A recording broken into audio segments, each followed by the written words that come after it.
so for our project, we are discussing the effects of maximal cushion shoes versus minimalist cushion shoes on ground forces during running injuries by Emily May, Kylie Jakovich, Jordan Scott, Riley Rich, and Zach Garcia. We're going to talk about what characteristics define a minimal and maximal running shoe, loading rate and ground reaction forces, what injuries could occur when wearing each type of shoe. Minimalist cushion shoes are shoes that have less mass, they have a lower heel drop, and the cushion's reduced, they're thinner, and they have little to no support. Some evidence suggests that these increase injuries. That is because heel drop is the ratio between how thick the heel is as compared to the toe, and so in minimalist shoes I already said that it's lower. And this affects your torque because torque is force times distance perpendicular. And so whenever you lengthen or shorten that distance, you're going to affect the torque. And this torque changes can affect the amount of stress that occurs in both the knee and ankle joints. While maximal cushion shoes are the exact opposite, they have a larger midsole, larger heel lift, higher sidewalls for stability. They provide the runner with a highly cushioned midsole in both the rear foot and forefoot.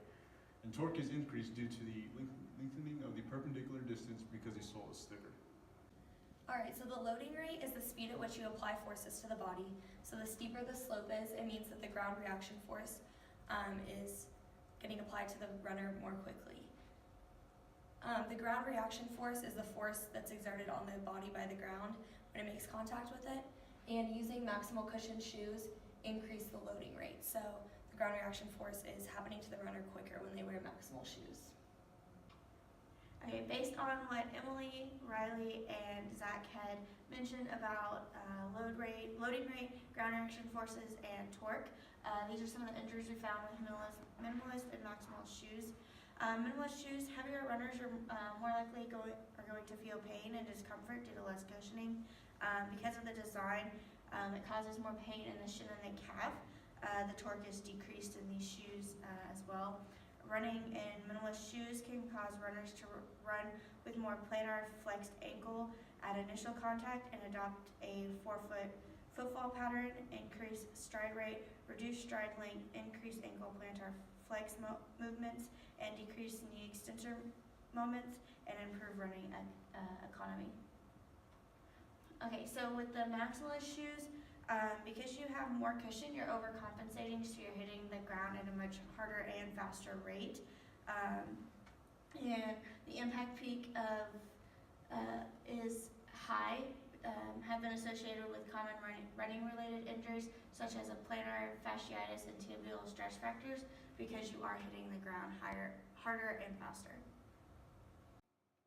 Okay, so we went to the rec to ask students if they would rather have maximal cushion shoes or minimal cushion shoes and see why they answered that. So here are some of those videos.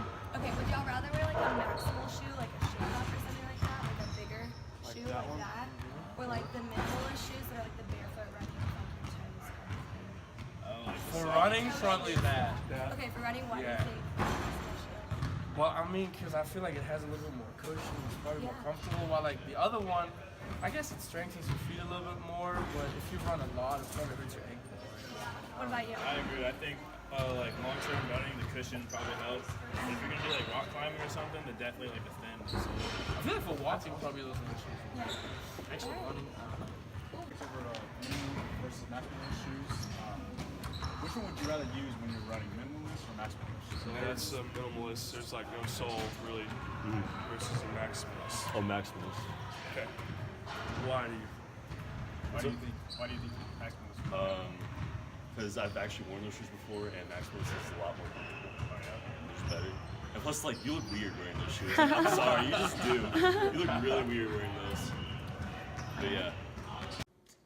So after looking at these videos and what people said at the rec, you can see that there's like a common knowledge of how the injuries are affected by minimalist shoes, but a lot of people kind of lack the information about the maximal shoes because you have that false sense of security, and so you don't really pay attention to the fact that you actually might be hurting yourself and apply more force based off of that.